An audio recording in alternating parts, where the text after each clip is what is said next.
৩৭ দিন বন্ধ থাকার পরে পুনরায় আবারও কিন্তু মেট্রো চলাচল স্বাভাবিক হয়েছে। আজ সোমবার ছুটির দিন। ছুটির দিনেও মেট্রো চলাচল ছিল স্বাভাবিক এবং মেট্রো স্টেশনে গিয়ে যাত্রীদের উপচে পড়া ভিড় দেখা মিলছে। তবে দীর্ঘ ৩৭ দিন পর মেট্রো চলাচল স্বাভাবিক হওয়াতে এ পথ দিয়ে যেসব যাত্রী অফিস, আদালত এবং বিভিন্ন কাজে যাতায়াত করতেন তাদের মুখে স্বস্তির একটি নিঃশ্বাস পাওয়া গেছে। তবে মেট্রো চলাচল স্বাভাবিক আরও আগেই হওয়ার দরকার ছিল বলে মনে করছেন এই পথে যারা চলাচল করতেন।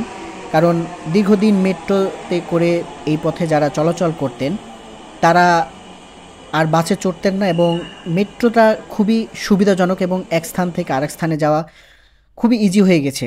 আপনারা যদি লক্ষ্য করেন এটি হলো শেওড়াপাড়ার মেট্রো স্টেশনের চিত্র এবং ঘড়ির কাঁটায় যদি বলি বিকেল ৪টা নাগাদ। এখানে কিন্তু দেখতে পাচ্ছি যে যাত্রীদের উপচে পড়া ভিড়, যদিও ছুটির দিন ছিল, অফিস আদালত বন্ধ ছিল, তারপরেও কিন্তু এখানে অনেক মানুষের আনাগোনা দেখা গেছে। তবে তুলনামূলকভাবে মেয়েদের যে বগিটি ছিল সেই বগিতে একটু কম ভিড় ছিল। সেই হিসেবে ছেলেদের যে বগিগুলো ছিল সেই বগিগুলোতে কিন্তু উপচে পড়া ভিড় চোখে পড়ছিল এবং ভেতরের চিত্রটা যদি আপনারা দেখেন যে এখানে আগের পরিবেশ পরিস্থিতিও কিন্তু হয়েছে এবং আপনারা জানেন যে গত রোববার মেট্রো চলাচল শুরু হয়েছে। আজকে সোমবার, মাত্র একদিনেই মেট্রো তার আগের জায়গায় ফিরে গেছে।